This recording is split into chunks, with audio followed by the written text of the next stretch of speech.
All right, guys, so this is going to be Unit 3. We're going to be talking about the Progressive Era. Now, when we're talking about something being progressive, we're going to see a lot of changes. Okay, so in Unit 2, with the Second Industrial Revolution and monopolies and immigration and the Gilded Age, we see a lot of problems, okay, just like we talked about in the warm-up, okay? So the first thing we're going to do is we're going to take a look at some of the problems, and we're going to think of examples. We're going to break it down into political, social, and economic. Now remember, when we're talking about political, what are we talking about? Government, politics, things like that. So think of a specific example. When we're talking about breaking it down into the social category, we're thinking about specific groups of people, religions, culture. And then economic, you should know we're talking about, yes, of course, we're talking about money. Okay, so go ahead and give an example of each, and it's going to kind of tie us into what we're talking about with the Progressive Era. Okay, main things you need to know about the Progressive Era, the Progressive Movement, is that it's started by Teddy Roosevelt. Okay, again, Teddy Roosevelt becomes president when William McKinley is assassinated, and we'll touch a little bit on that later. Again, the big thing about the progressive movement is the idea of social reform. And when we're talking about reform, we're talking about big change. And you'll see a lot of these trends coming from things that we already talked about with the Populist Party and the Omaha Platform.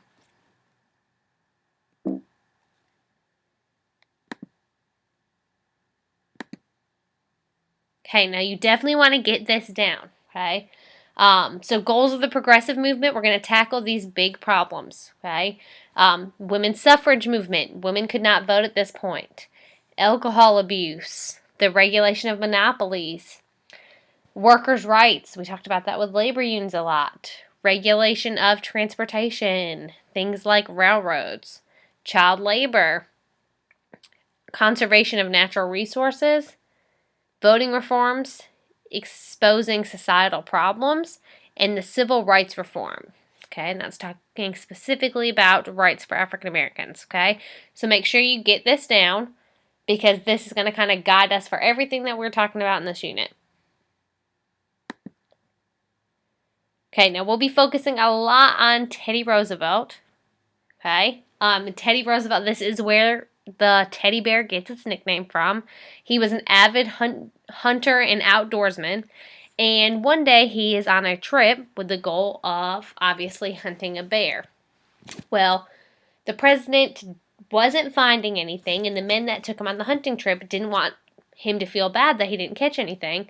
So basically, they spotted this old, tired bear. Their dogs had chased it down, and they literally tied it to the tree for the president to kill. Now, as much as he loved hunting, he knew that that wasn't right and that wasn't fair. So he ordered the bear to be set free. Now, the story got out, and as in the cartoon you see here, they nicknamed him the teddy bear. So, let me ask you, did you have a teddy bear when you were young? If so, what's its name? If not, what else did you have? A blanket, something that you treasured as a baby. Okay, more about Teddy. Definitely need to get down square deal. Make sure you're highlighting that, okay? Now, when we're talking about his square deal, you don't need to get the quote, but you need to know it's his domestic program. Now, when we're talking about domestic, we're talking about dealing with inside the country, at home, okay? So, again, main things, he wants to regulate monopolies and break up these trusts. He's a big advocate for public health and safety. Overall, wanting to improve working conditions and again monitor transportation. That railroad is still a big monopoly. Now, one way he's going to get his point across is by using what is called the bully pulpit. Okay, now typically when we talk about someone being a bully, that has a bad connotation or a bad meaning to it.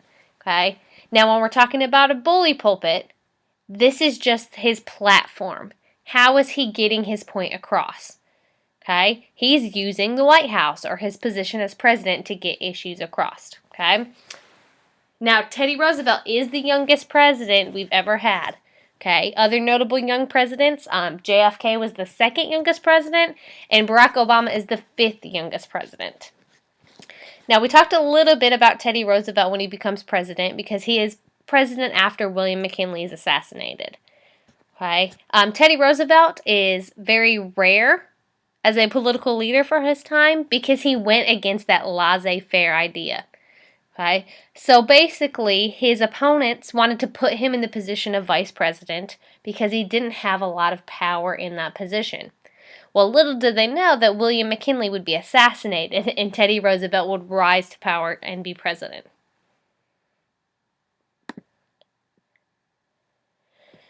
Again, Teddy Roosevelt's main objective is trust busting. One of the first trust, remember that means monopoly, that he broke up was the Northern Securities Company. Make sure you get that and you highlight that. The Northern Securities Company formed a trust of railroad companies working together to eliminate competition. Again, that's the main definition of what a monopoly is. Now remember, this violated the Sherman Antitrust Act, which did what?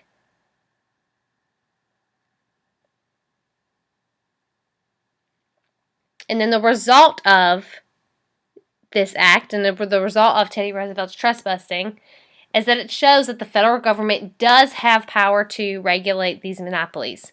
Okay, again, this goes against the idea of laissez-faire.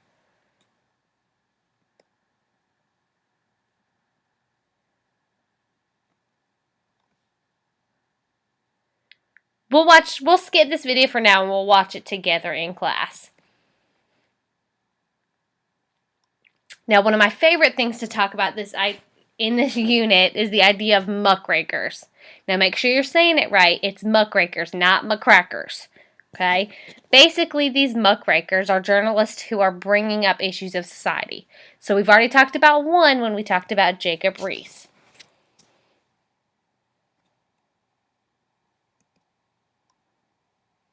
The first one we're going to talk about is the author of How the Other Half Lives, Jacob Riis. Remember, he described the poor living conditions of immigrants who lived in the tenements or in the slums.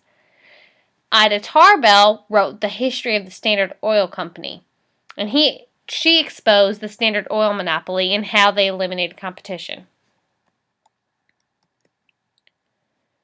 Now, one of my favorites and one of the grossest muckrakers is Upton Sinclair. He wrote the book The Jungle, and what he was talking about is the bad sanitation of the meatpacking industry. He was talking about how terrible it was and how disgusting the product was when it got delivered to the people. The last one is Lincoln Stevens, The Shame of the Cities.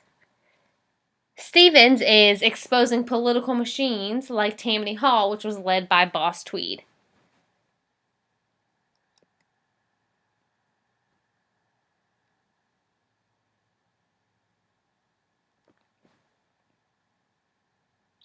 On to the regulation of railroads, we talk about two specific things. You need to know each of these, the Elkins Act and the Hepburn Act. Both of these are regulating the railroads and getting even more strict on the railroads. Okay, again, we talked about way back when we talked about the Populist Party that oftentimes railroad operators would favor big farmers or even government officials over small farmers. Okay, so these rebates are like ways of giving free passes to these government officials. Okay, so both the Elkins Act and the Hepburn Act are cracking down and making it way more strict and enforcing the idea of trust busting and not allowing these monopolies to form.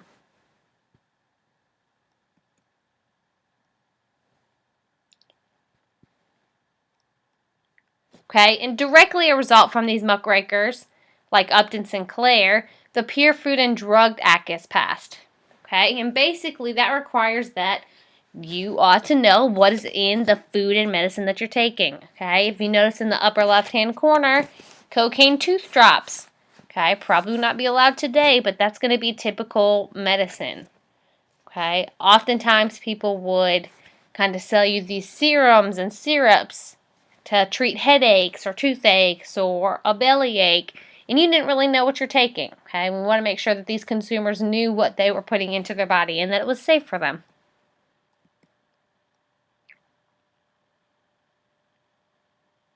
Okay, another thing to come out from the jungle is the Meat Inspection Act.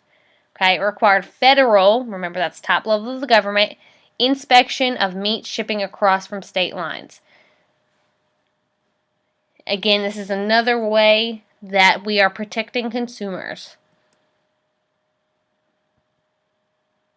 Like I mentioned before, Teddy Roosevelt is a huge outdoorsman and advocate for nature. Okay, so he's setting up the national park system.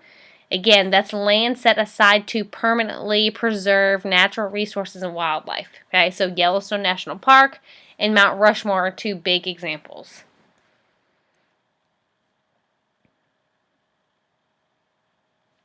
Similarly, you need to know the Newlands Reclamation Act. This is allowing irrigation projects to improve the land. Remember when we talked about the West, we talked about one of the problems being it was very, very dry.